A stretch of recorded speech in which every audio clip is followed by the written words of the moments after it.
mga paru-paro, mga nilalang na tila galing sa isang engkantadong mundo. Ang gaganda nilang nilalang, lilipad-lipad sa mga bulaklak tila naglalaro sa hangin, para silang mga lumilipad na bulaklak sa dami ng kulay. Ang kanilang mga pakpak ay parang mga bahagari. Ang gaganda talaga ng mga insektong ito.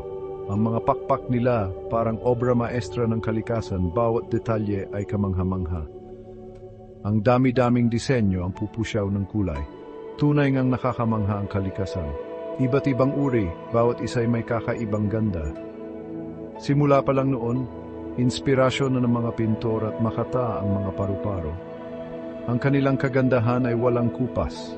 Ang kanilang panandaliang ganda talaga namang nakakabighani. Isang paalala na ang kagandahan ay maaring panandalian ngunit makabuluhan.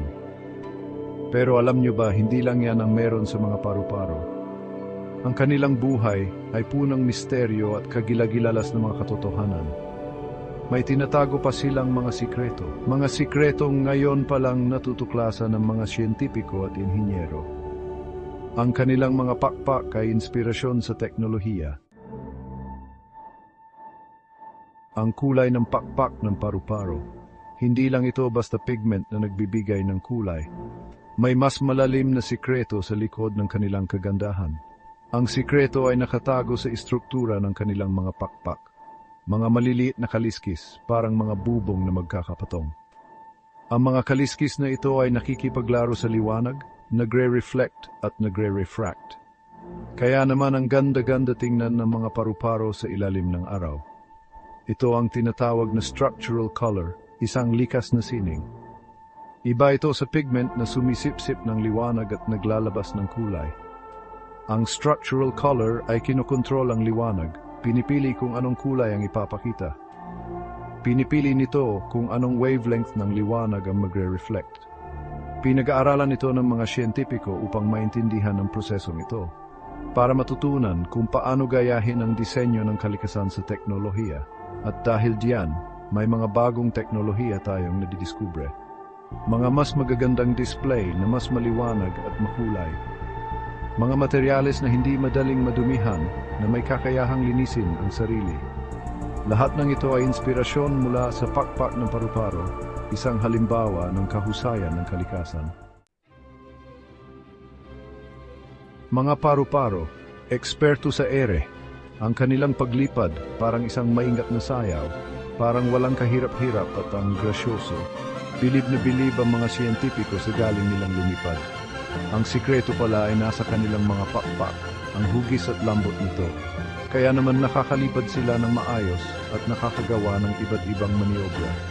Pinag-aaralan ng mga inhinyero ang mga prinsipyong ito para magamit sa mga imbensyon natin. Mga drone, maliliit na eroplano, mga pinagbuting disenyo, lahat inspirasyon ng paglipad ng paru-paro. Ang kalikasan talaga, hindi naubusan ng inspirasyon.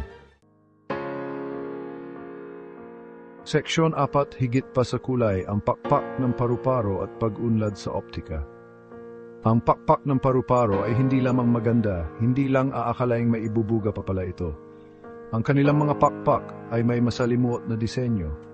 Ang masalimuot na istruktura nito ay nagbibigay inspirasyon sa pag-unlad ng optika. Nagbibigay inspirasyon sa pag-unlad ng optika. Ang mga kaliskis sa kanilang mga pakpak. Ang mga kaliskis, parang maliliit na lente na nakakakontrol ng liwanag. Nakakakontrol ng liwanag sa mga nakakamanghang paraan. Ang liwanag ay nagre-refract at nagre-reflect. Pinag-aaralan ng mga siyentipiko ang mga katangiang ito upang makagawa ng mga bagong teknolohiya. Para makagawa ng mga bagong teknolohiya, mga sensor, medical imaging at iba pang kagamitan, mas mahusay at mas sensitibo. Ang mga teknolohiyang ito ay nagiging mas epektibo. Lahat ng ito salamat sa pag-aaral ng pakpak ng paru-paro. Ang disenyong kaliksan nagbibigay ng inspirasyon isang plano sa inobasyon. Ang kalikasan natin isang henyuso sa disenyo. Seksyon 5, ang kalikasan bilang guro, biomimicry at ang sustainable future. Biomimicry, pag-aaral mula sa kalikasan. Pagkuha ng inspirasyon mula sa mga disenyo nito. Ang mga paru-paro, isang magandang halimbawa. Ang kanilang mga pakpak, isang testamento sa talino ng kalikasan. Nagbibigay ng solusyon para sa teknolohiya at engineering, mga solusyon na sustainable, mahusay at maganda. Sa pamamagitan ng pag-aaral ng kalikasan, tayo ay natututo, tayo ay nag-iimbento. Lumilikha tayo ng mas magandang kinabukasan, inspirado ng kalikasan. Seksyon 6, isang pakpat, isang panalangin, ang kinabukasan ng inobasyon, inspirado ng paru-paro. Maganda ang kinabukasan, ang kalikasan, ang ating gabay. Ang mga paru-paro, isang bukal ng walang katapusang kamangha-mangha. Marami pang tuklasin, marami pang teknolohiyang bubuhayin, inspirado ng mga maselan na nilalang na ito. Protektahan natin sila, matuto tayo sa kanila. Siguruhin natin ang isang kinabukasan kung saan parehong yumayabong ang kalikasan at teknolohiya. Ang mga pakpak paru-paro, isang simbolo ng pag-asa para sa isang sustainable na bukas.